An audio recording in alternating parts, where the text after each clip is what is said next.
October 12, 2023, 6:42 p.m. Portland, Oregon. The casserole had just come out of the oven when I found it. A thick envelope on the kitchen table, stamped in blue ink. Property transfer agreement. Signature required. Below it, my son's handwriting. Evan Brooks.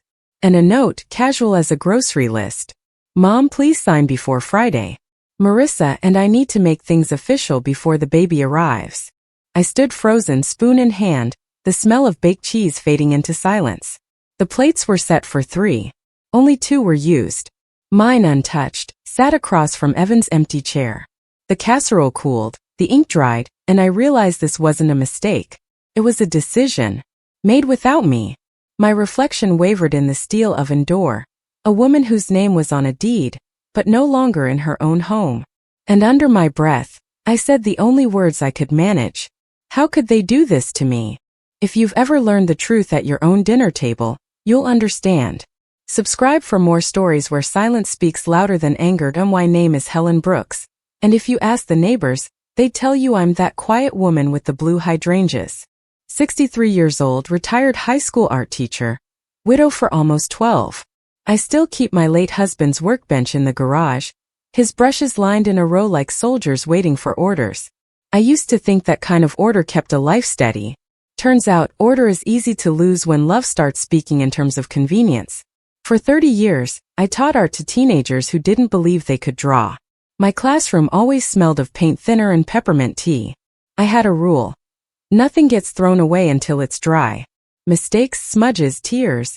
You had to let them dry before deciding if they were ruined. I lived my whole life by that rule. Maybe that's why I let Evan stay long after I should have asked him to stand on his own. Evan was my only child. A small solemn boy who used to sit under my desk while I graded papers. He drew trains, clouds, and once, a portrait of me with a crown made of pencils. I kept it in a folder all these years, folded twice but never torn. When his father died, Evan was 16. He didn't cry at the funeral. He just held my hand and said, "We'll be okay, Mom." And we were for a while. I worked 2 jobs, sold handmade scarves at craft fairs, and paid off his student loans before he turned 30. I wanted him to feel safe. Maybe too safe. When Evan met Marissa, he called me that same night. His voice had a glow to it I hadn't heard in years. "She's amazing, Mom," he said. "She gets me." I remember smiling, thinking how young love could still surprise him.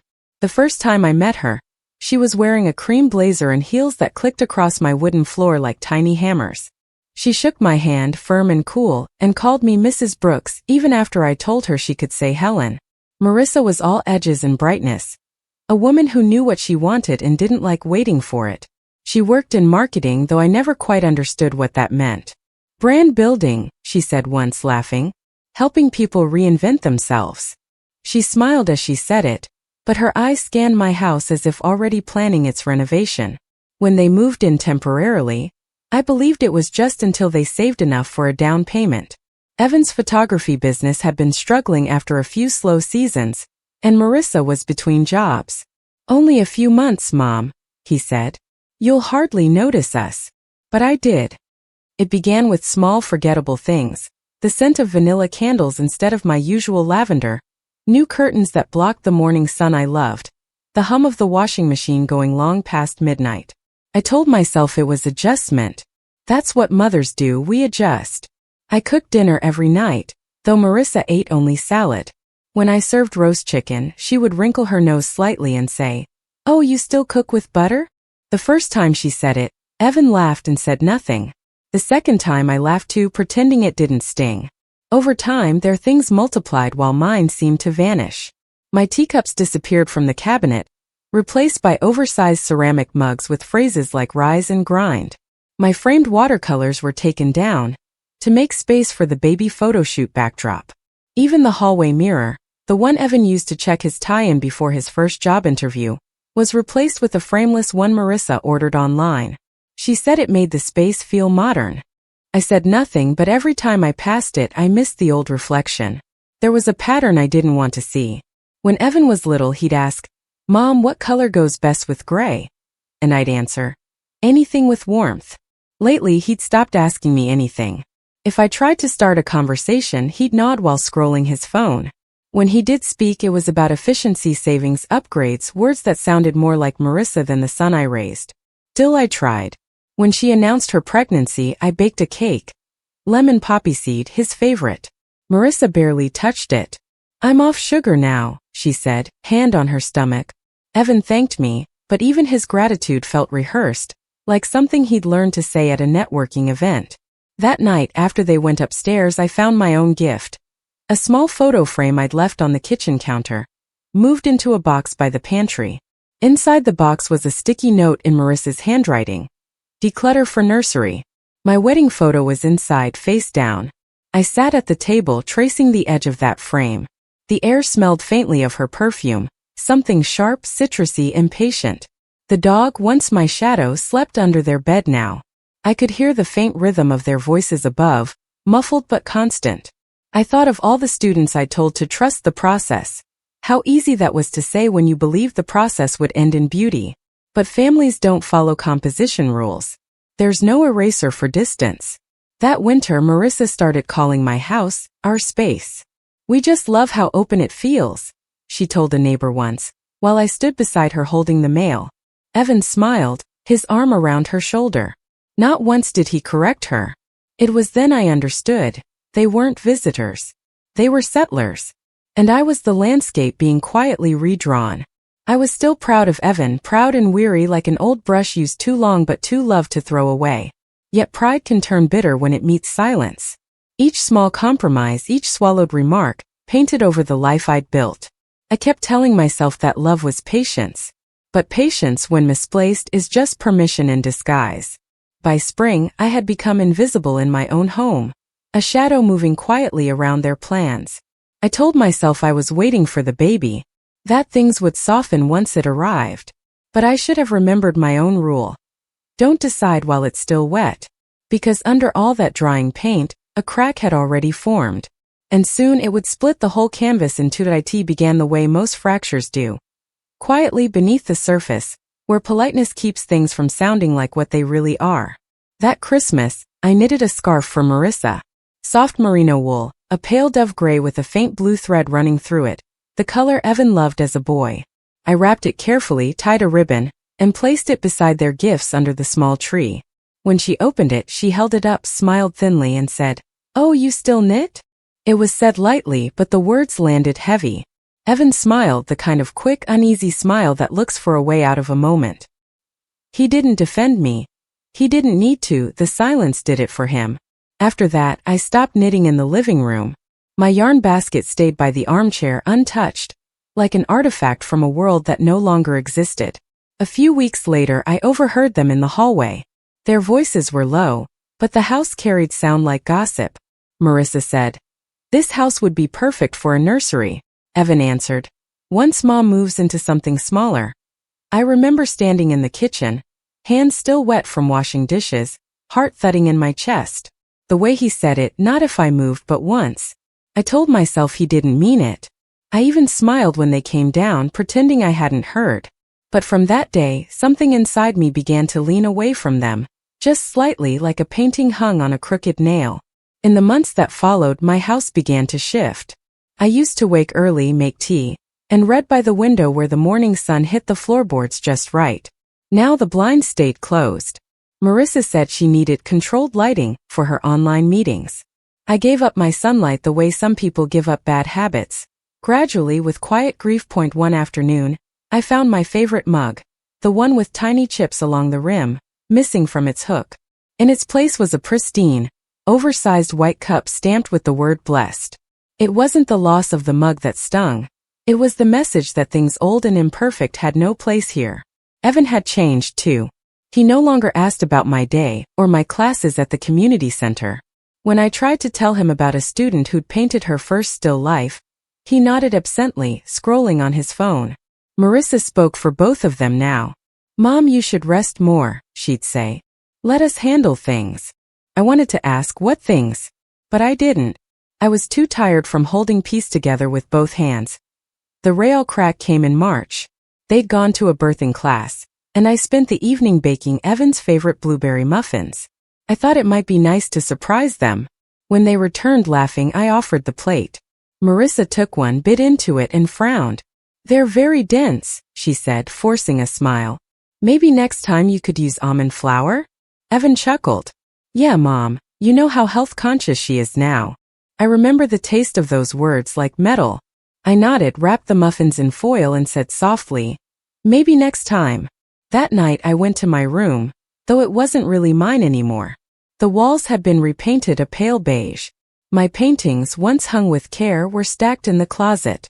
I opened one, a watercolor of Evan at 10 years old, sitting in a field, light on his hair. His smile then had been unguarded. I wondered where that boy had gone. The next morning, Marissa asked if they could repurpose my sewing space. She needed a home office, she said. Just until maternity leave. I agreed. I always agreed. That's what mothers do, we bend until we almost forget we can break.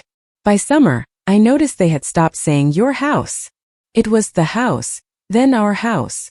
I told myself it was just habit, but language reveals what the heart already decided. When they hosted a small baby shower, I helped set the table. Friends of theirs filled the living room with laughter and pastel decorations. One of them, a woman in a floral dress, turned to me and said, "Your kids are so generous letting you stay here with them while they get ready for the baby." I smiled. "Yes," I said quietly, "they are." That night, after everyone left, I found a folded paper on the counter. A design plan labeled nursery layout. It listed paint colors, crib dimensions, and a note that read, "Closet door removal pending once Helen relocates boxes." My boxes. My life. Something inside me, that careful, patient art teacher, went still. For years, I told students that cracks don't ruin a canvas. They reveal its structure. I suppose this was mine showing through. From that day on, I started keeping small notes in a spiral notebook, dates, phrases, expenses. I didn't know why yet, only that I'd need a record. There's a certain tone people use when they start erasing you. It sounds almost like care. The scarf, the overheard whisper, the missing mug, they were all brushstrokes in a painting I hadn't wanted to see. But now the image was clear. They were making a home, and I was the temporary scaffolding holding it up. The first crack isn't the loudest. It's the quietest, the one you pretend not to hear because you still love the sound of things staying whole. After that winter, the house began to breathe in a rhythm that wasn't mine. Every sound carried a new authority. Marissa's phone alarm at 7, the hiss of her milk frother, Evan's footsteps rushing out the door for a shoot. My days shrank to the quiet spaces left between theirs. Little by little, I started moving around them like furniture, useful but unnoticed. The kitchen, once my sanctuary, smelled of oat milk and protein powder instead of coffee and cinnamon. I used to hum while cooking. Now I cooked in silence. "Mom," Evan said one morning, "you shouldn't cook so much. Marissa can't stand heavy smells." He said it kindly, as if protecting me from offending the air. So I stopped cooking. Later that week, Marissa came home with 2 shopping bags. She placed a set of marble mugs on the counter. "These photograph better," she said, stacking my old chipped cups into a box labeled donate. My grandmother's china vanished the next day, replaced by sleek white dishes. Every object she touched lost its memory. In May, they decided the guest room would become an office. "Just temporary," Evan said again, though his voice lacked conviction. I agreed because I always did. They moved my sewing machine into the garage, promising to set up a better spot for it later.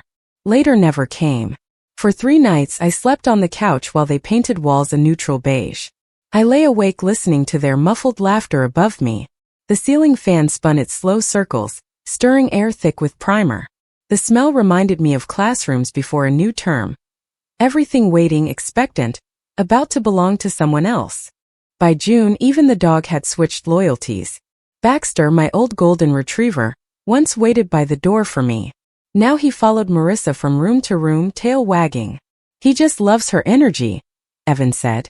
I nodded, though I wondered what it meant to lose a creature who couldn't speak but somehow understood everything. The smallest courtesies began to vanish.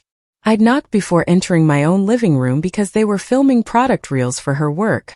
Once I accidentally walked in mid-recording and Marissa turned, voice sugar-coated but sharp underneath. "Could you give us a minute, Helen? We're almost done." I apologized in my house. When I wasn't invisible, I was inconvenient. Bills started arriving addressed to Evan Brooks or current resident. My name faded even from the mail. They began handling my utilities to simplify things. Marissa managed the online accounts. Evan used my credit card for house expenses. Each small transfer felt temporary, until it wasn't.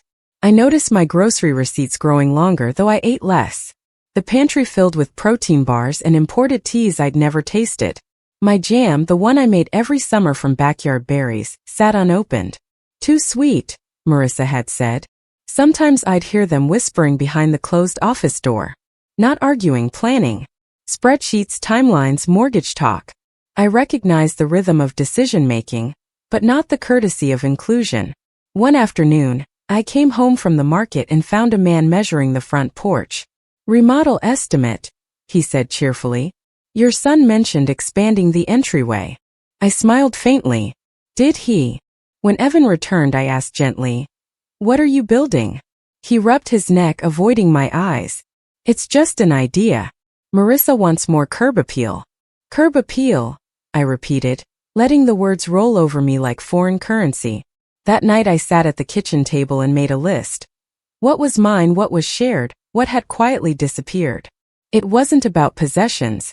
It was about evidence of living. My handwriting trembled only once, next to the line that read respect. I started noticing timestamps. The last text from Evan that ended with "love you" was 8 months earlier. Since then, messages were practical: "Need keys. Where's charger? We'll be late." Sometimes I'd catch myself looking at him while he spoke to Marissa. The way his hand rested on her back, the gentleness I once knew turned outward.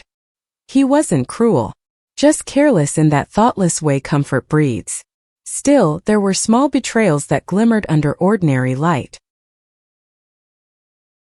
One Sunday, they asked me not to invite my friend Gloria over because the house is cluttered and we're shooting content.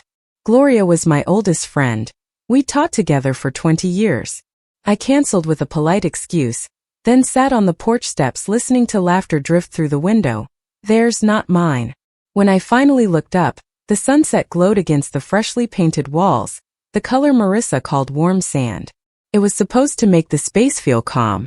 Instead, it looked sterile, like the inside of a staged home waiting for strangers. The next morning, Marissa handed me a folder. "Can you sign this, Helen? It's just to update the insurance policy." I skimmed the pages. My name was there, buried under additional insured party. Something in me hesitated, but I signed. Felt easier than asking why. By autumn, the air inside felt different, tighter, as if the walls were slowly closing in. My laughter sounded foreign, like it belonged to someone visiting. I stopped playing music, stopped burning lavender candles. Even my footsteps softened, unwilling to disturb their peace. Evan began calling me Mom less often. Sometimes it was just "hey." Marissa, meanwhile, referred to me in third person. She said the package came, or "she's resting." I was in the room half those times. There's a peculiar kind of loneliness in being both present and erased. I told myself they were young, busy, overwhelmed, that once the baby arrived, things would settle, that families realign after storms. But deep down I felt it, the quiet redistribution of belonging. Each day a little more of my life tilted toward theirs. And I, ever the teacher, kept grading the moments, hoping one would pass for kindness. I should have known the final exam was coming. It was Thursday, October 12th, the kind of crisp Portland evening when the light folds early and the air smells faintly of rain. Dinner was ready, baked casserole, my husband's old recipe, and the table was set for 3. But only 2 plates were used. Evan and Marissa had eaten early. They said they were exhausted. I told them I understood. I always did. When they went upstairs, I started clearing the table. That's when I saw it. A thick envelope lay half hidden beneath a stack of unopened mail. Blue ink stamped across the front. Property transfer agreement. Signature required. First, I thought it was a mistake. A refinance form, perhaps something routine. But when I pulled the papers free, my stomach turned cold. There it was, my name printed in black letters. Seller, Helen Brooks. Buyers, Evan Brooks and Marissa Hale. Property value, $427,000. Attached was a digital copy of my old signature, one I'd used years ago during a mortgage refinance. They had copied it cleanly, carefully. Below, the realtor's name appeared. Not mine, not Mr. Jacobs, my late husband's trusted lawyer, but someone new. Someone Evan and Marissa had hired. I read every line twice, each word louder in my head. My breath slowed until the silence became unbearable. Beside the document was a handwritten note from Evan. Mom, please sign before Friday. Marissa and I need to make things official before the baby arrives. The pen rested neatly beside the paper, its cap unscrewed. My name was already typed beneath the signature line, waiting, expectant, inevitable. I stood there for a long time, my hand gripping the edge of the table so hard my knuckles ached. The casserole cooled beside me, steam fading. Outside I could hear neighborhood kids laughing, their voices bright against the darkening air. Inside I felt something break, cleanly and without sound. For years I had taught my students that art begins with observation. You have to see the truth before you can draw it. That night I saw it plainly. My son and his wife had tried to erase me from my own home. I flipped through the pages again, hunting for an explanation that didn't exist. Every line was legal, binding, airtight. The notary's space left blank, waiting for a date, and for my surrender. I thought of all the small compromises that had led here, every temporary decision, every polite silence. They had mistaken my kindness for absence, my patience for permission. When I heard their laughter upstairs, muffled but carefree, I felt the room tilt. I looked at the photos still hanging on the wall, Evan as a boy, holding his first camera, Evan at graduation, Evan and me on the porch the day he moved back home. The pictures stared back, unaware of what was coming. I sat down slowly, folded the papers, and placed them back in the envelope. My fingers trembled only once when I touched the pen. The metal was still warm from his hand. I didn't cry. Not yet. Instead, I walked to the window. Across the street, the porch light flickered on at the Sandersons' house. Normal life went on, steady and unbroken. But here in my kitchen, something sacred had been rewritten when I finally moved. It wasn't to confront them. It was to the drawer beside the sink where I kept my old files, tax returns, insurance documents, mortgage papers. I pulled them out, laid them on the counter, and compared signatures. The match was perfect. My own trust weaponized. At 8:47 p.m., I took a photo of every page and sent them to myself. A quiet act, invisible but deliberate. Years of teaching had trained me for precision. Proof mattered. When I finally heard footsteps on the stairs, I closed the folder and straightened the tablecloth. Marissa came in first, barefoot, smiling. "Oh, you found the paperwork," she said lightly. "We thought it might be easier for you to sign before we go to the notary tomorrow." Her voice was soft, practiced. The tone people use when selling something already half-bought. Evan followed, avoiding my eyes. "It's just formality, Mom. We're trying to make everything simple before the baby comes." Simple. I looked from one to the other. Whose idea was this? Neither spoke. Marissa touched her stomach and said, "It's really for everyone's security." Security. That word again. The kind people use to justify taking control. I nodded slowly, folded the papers and slid them back toward her. "Thank you," I said. "I'll think about it." Her smile faltered, just a flicker. "Of course," she said. They went upstairs and I listened to the creak of the steps fade away. The house grew still again. At 9:12 I sat at the table, staring at the empty chair across from me. The pen still glinted under the overhead light. For a moment I imagined signing it, just to end the tension, to keep the peace, to make things easy. That was always my reflex. But I didn't. Instead, I whispered into the quiet. "You wanted the house more than you wanted me." The words hung there, heavy and exact. Outside, rain began to fall, soft, deliberate, cleansing. I stood, turned off the light, and went to my room. For the first time since they'd moved in, I locked the door. Under the lamp's faint glow, I opened my notebook, the one where I'd been recording their small changes. At the bottom of the page, I wrote a single line. "Tonight they tried to take everything. Tomorrow I begin to take it back." Then I closed the book, slid it into the drawer, and turned off the light. I didn't cry that night. I boiled water, rinsed my favorite teacup, and watched the steam curl like handwriting over the sink. The house had gone still, the kind of stillness that once meant safety. Now it felt like a pause before a verdict. I set the kettle down and listened to the hum of the refrigerator, familiar and indifferent. I carried the tea to the kitchen table and placed it beside the envelope. The blue stamp looked theatrical in the lamplight. Property transfer agreement, signature required. I traced the letters with my finger, the way I used to trace Evan's name on permission slips when he was small and mine. People think revelation arrives like thunder. Mine came like a level bubble settling between two lines. I saw the past months arranged in quiet rows. The boxed china, the vanished mug, the closed blinds, the pen left waiting. Kindness had been interpreted as vacancy. My home had been treated like a stage and I, the set piece that could be wheeled away. I finished the tea. Then I opened the drawer where I kept things I trusted more than memory. My grandmother's jewelry box was there, walnut darkened by 100 ordinary years. Inside lay the tiny envelope with a flat silver key, cool as a raindrop in my palm. The bank's name was worn to a whisper, but I didn't need the letters. I knew what it opened. I had been foolish but not blind. I took the key to the hallway mirror, the frameless replacement that never quite showed me all at once. Under the light, the key looked unremarkable. That was its beauty. A small door to a larger door. The safe deposit box, the documents, the bonds my husband and I had folded into the future when Evan was small. Half the house still belonged to me, by deed and by law. Half a roof, half a front step, half the creak on the third stair. Maybe less than half the love, but love does not notarize anything. I could still decide where my name lived. I went to my room and slid the suitcase from under the bed. The zipper teeth made a bright, steady sound. I folded underwear, 2 sweaters, the blue raincoat with a missing button, and 3 tubes of watercolor. Then I reached for the scarf, his scarf. My husband had worn it the winter before he died. Charcoal wool with a faint smell of cedar. I folded it once, then again, and laid it on top like a benediction. The night held. Somewhere upstairs a pipe ticked. Baxter shifted and sighed. I stood very still, feeling the room take a step back from me, as if granting me space to choose. I opened my notebook, the one with the dates and small unkindnesses, and wrote, "I will not sign what erases me."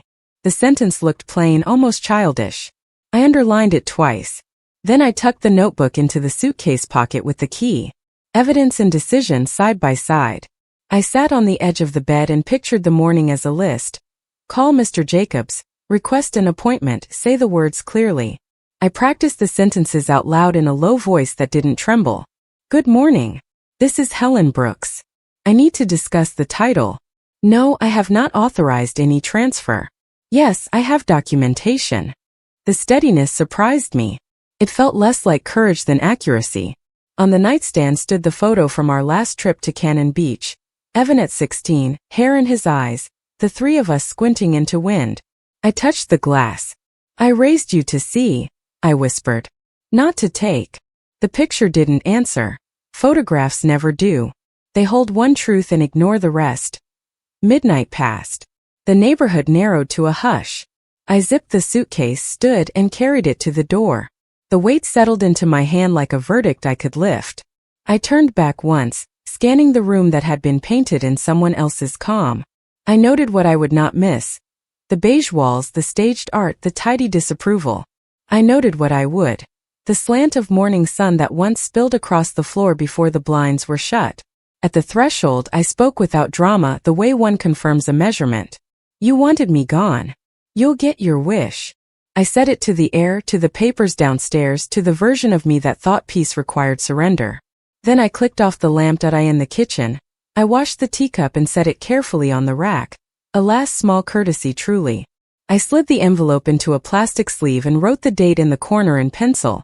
October 12, 2023. Evidence should always be labeled.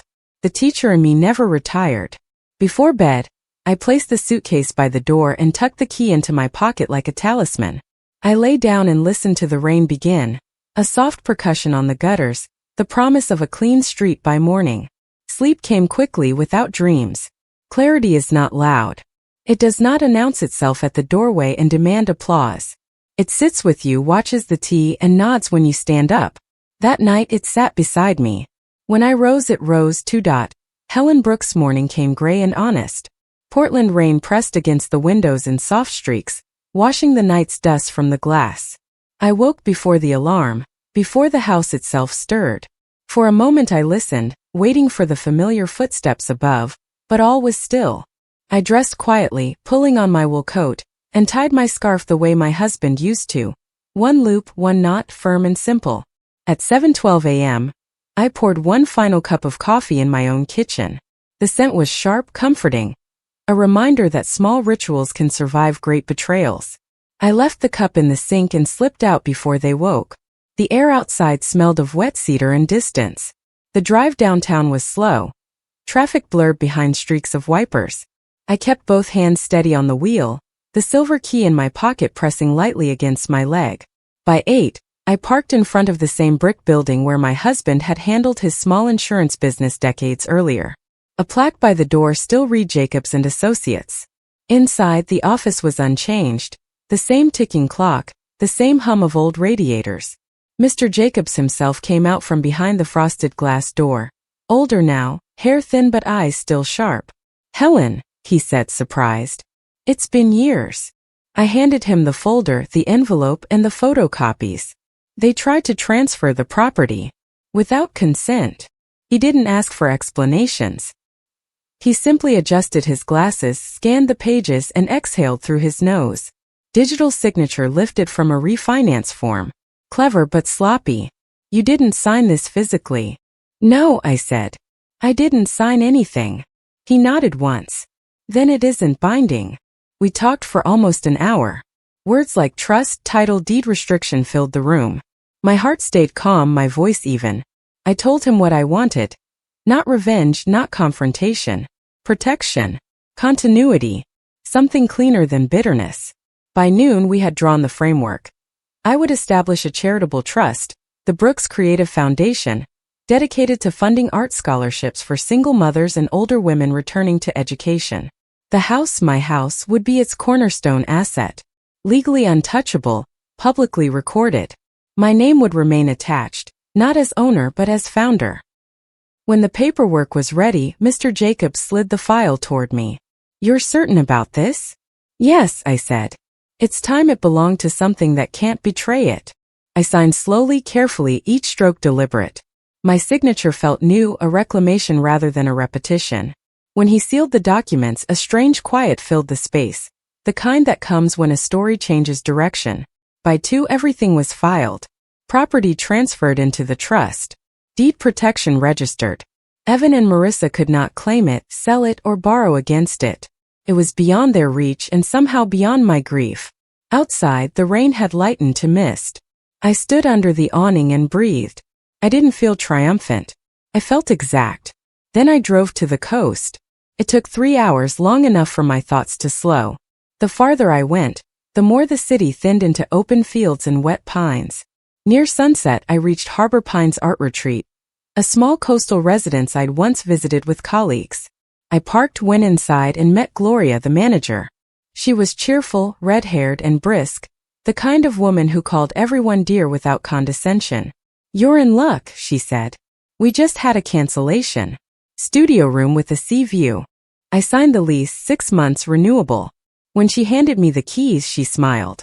"Welcome home, Helen. You'll love the view at sunrise." For the first time in months, that word home didn't sting. The room smelled of salt and turpentine. There was a small balcony overlooking gray waves and gulls suspended in wind. I unpacked the suitcase, set my paints by the window, and hung my husband's scarf on the chair back. It felt like staking a flag in new territory. That night, I called Mr. Jacobs one last time. He confirmed the final transfer had posted. "It's done," he said. "They'll find out soon enough." "Thank you," I said. He hesitated. "You're remarkably calm, Helen." "I've been preparing for this for a long time," I replied. "I just didn't know what form it would take." After we hung up, I walked down to the beach. The sand was damp and cold, the tide breathing in slow rhythm. I stood there a long while, watching waves fold and disappear. Behind me, Harbor Pines glowed in the dusk, warm and small against the darkening sky. Freedom doesn't always roar. Sometimes it sighs. When I returned to the room, I made tea, jasmine this time, and wrote a short note in my notebook. October 13th, foundation formed. House liberated. Heart lighter. I closed the notebook and smiled. 4 years, I believed my life's work ended when I retired from teaching. Now I realized the curriculum had simply changed. I was still instructing, not students this time but myself, in the quiet art of self-respect. The ocean outside kept its rhythm. The walls creaked softly, welcoming a new kind of silence. I lay down, listening to the waves, and let them erase the last sound of my name being misused. When I finally slept, it was deep and dreamless. And when morning came, pale, steady, inevitable, I woke to gulls crying over the sea and thought, without fear or sadness, I am exactly where I am supposed to be. 2 weeks later, my phone rang at dawn. The number was familiar but formal, Jacobs and Associates. I let it buzz twice before answering. "Good morning, Helen," Mr. Jacobs said. His tone carried the cautious satisfaction of a man who has just watched justice unfold in slow motion. "They found out. I didn't ask who they were." "How bad?" He paused, papers rustling in the background. "Evan came to the office yesterday. He was upset, shouting, really. Claimed there had been a mistake in the filing. Said the property was meant to be under his name. I showed him the trust documents, the time-stamped submission, and your notarized signature. There's no mistake." "And Marissa?" "She didn't come. But her name was on the preliminary paperwork, so she'll know soon." I thanked him, then ended the call. For a while I just stood there, barefoot on the balcony, the ocean breathing below me. It wasn't triumph that filled me. It was quiet balance, the slow exhale of something heavy finally set down. That afternoon, I opened my email and found a single message from Evan. The subject line read, "Why would you do this?" The body contained only one sentence: "We were going to take care of you." No apology, no admission, just the same assumption that had fueled everything. That I existed to be managed, accommodated, rearranged. I didn't reply. Instead, I archived it, labeling the folder for closure. The next week, Gloria handed me a parcel that had been redirected from my old address. Inside were 2 envelopes, one official, one handwritten. The first was from the bank, confirming that all financial links between Evan's account and mine had been severed. The second was a short letter written in Marissa's tidy looping script. "Helen, I hope you understand that we only wanted to secure a future for the baby. You could have trusted us. Marissa." I laughed softly, not cruelly. Trust. The word looked foreign now, like a language I'd once spoken fluently but could no longer pronounce. I folded the letter and slipped it into my notebook. Evidence of how control disguises itself as care. Mr. Jacobs called again at the end of the month. "You should know," he said. "Evan's business closed. He's facing late fees on equipment leases. Marissa moved out last week, took the child and most of the savings." I said nothing for a while. Then, "He'll manage. He always lands somewhere." "Perhaps," Jacob said gently, "but this time not on your foundation." That evening, I listened to the storm roll over the coast. Rain struck the roof in heavy waves, like punctuation on an overdue sentence. I poured tea, opened my sketchbook and painted the sound. Long gray strokes bleeding into each other. A horizon that didn't need repair. A few days later, my phone buzzed again. Voicemail. Evan's voice, hesitant, thinner than I remembered. "Mom, I didn't know what I was doing. I swear I thought it would make things easier. Please call me." I listened twice, then pressed save. Not delete, not forgiveness either. Just preservation. Proof that even remorse, when it comes too late, sounds like paperwork unsigned. I thought of the day he was born. How small he had looked in his father's arms, how I'd whispered, "You're safe now." The irony wasn't lost on me. Safety is a circle that must be redrawn as life changes. Mine had simply closed around a new center. At Harbor Pines, life found its own rhythm. I taught morning workshops, guiding women who hadn't painted in decades. We worked in silence, mostly the way healing prefers. Gloria brought fresh biscuits on Fridays and sometimes asked, half joking, "You sure you don't miss city drama?" I'd smile. Not the kind I left behind. Once, while cleaning the studio, I found a small pebble in my coat pocket. Smooth, gray, familiar. I must have picked it up from the beach without noticing. It reminded me of something my husband once said when we were first paying off the mortgage. "Houses aren't legacies, Helen. They're shelters. Build the kind that moves with you." I hadn't understood him then. I did now. In late November, a letter arrived from the Portland Women's Art Collective. They'd heard about the foundation, Mr. Jacobs had filed the public notice. They wanted to feature it in their newsletter, maybe even name a small scholarship after me. I sat with the letter for a long time, tracing the printed words with one finger. The house, once a symbol of control, had become something generative, a place funding new beginnings for women who needed them most. That was the real inheritance. I wondered if Evan had seen the public record yet, the line that read, "Property of the Brooks Creative Foundation, established by Helen Brooks in memory of David Brooks." Maybe he'd understand someday that not everything taken is theft. Some things are reclaimed. One Sunday I took a walk along the shore. A child was flying a red kite against the pale winter sky, the string tugging hard but steady in her hands. Her mother stood beside her, laughing, letting the wind do half the work. Watching them, I felt something loosen, not regret but release. Back in my room, I played Evan's voicemail one last time, then closed my phone. The sound of the waves filled the silence he left. Justice had arrived without applause, and I didn't need any. The house was no longer a wound, it was a seed. The people who once treated it like property had simply been written out of its story. And me? I was finally the author again. By December, the rhythm of the coast had become my own. The mornings began with the smell of salt, coffee, and the faint hiss of rain against the studio windows. The gulls were my alarm clock, their cries weaving through the sound of waves. I woke early, wrapped my husband's scarf around my neck, and walked barefoot to the shoreline. The sand was cold but steady. Every morning I whispered the same quiet truth into the wind. I am still here. At Harbor Pines, life ran on gentler rules.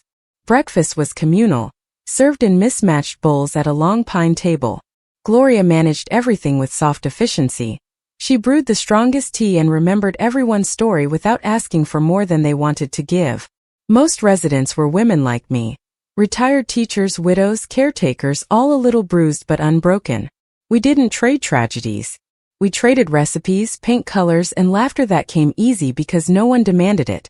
I began teaching again, small informal art classes for widows and older women who'd lost the thread of themselves. We called it color mending. On the first day, only 3 women came. Agnes, who hadn't held a brush since her husband's death.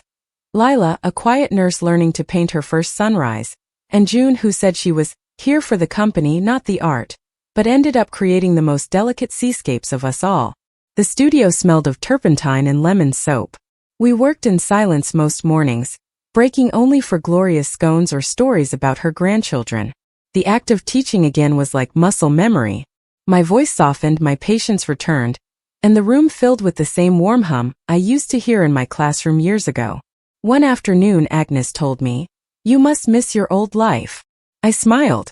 Sometimes. But then I remember what it cost to keep it. She nodded. Peace always costs something. She was right. But peace, I'd learned, is worth its receipt. My paintings began to change too. I used to paint interiors, neat, still spaces full of quiet light. Now I painted movement. Open skies, drifting boats, the endless push of waves. I started a series I called Quiet Goodbyes. Each piece was a fragment of release. A suitcase half-zipped, a shoreline with footprints leading away, a door left ajar in morning light. One watercolor in particular caught everyone's attention. Suitcase by the shore. A simple image. My own worn brown case resting beside the tide.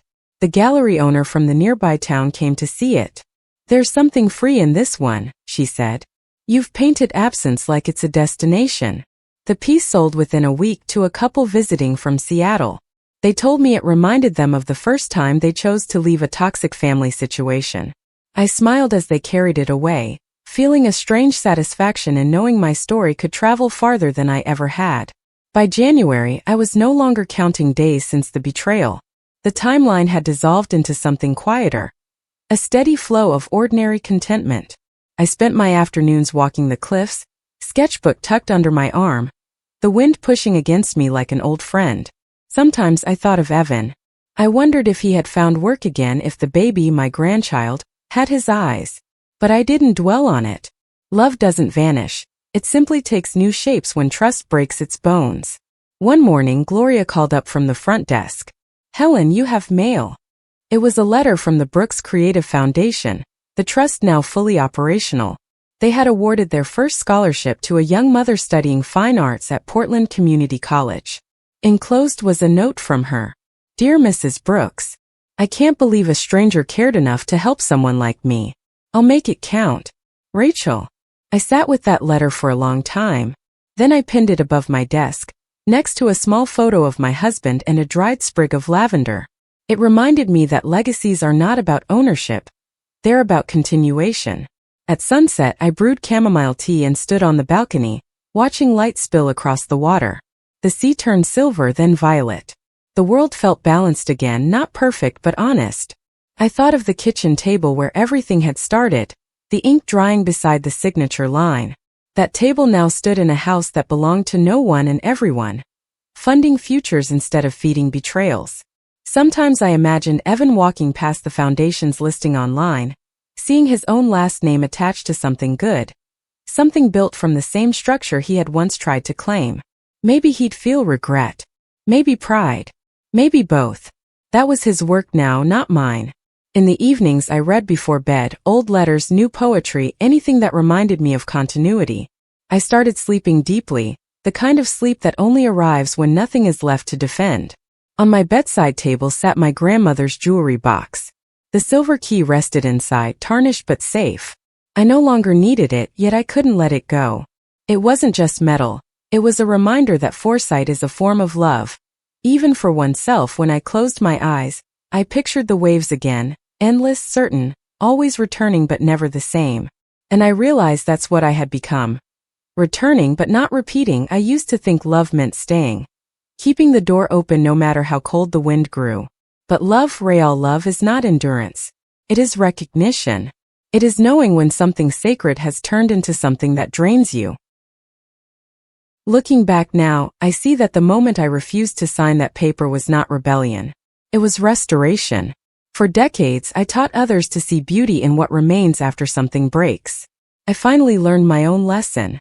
The house is gone, but the piece it funded stands taller than any wall. The betrayal lost its sharpness long ago. What remains is clarity. The quiet kind that fills a room when you stop apologizing for needing space. Sometimes, in the hush before dawn, I still hear the echo of Evan's laughter as a boy. I let it come. I let it go. Forgiveness doesn't erase distance. It just stops it from echoing. I pour my morning tea, watch the horizon lift its pale light, and know that I am both the artist and the canvas now, reshaped, reclaimed, still drying but whole.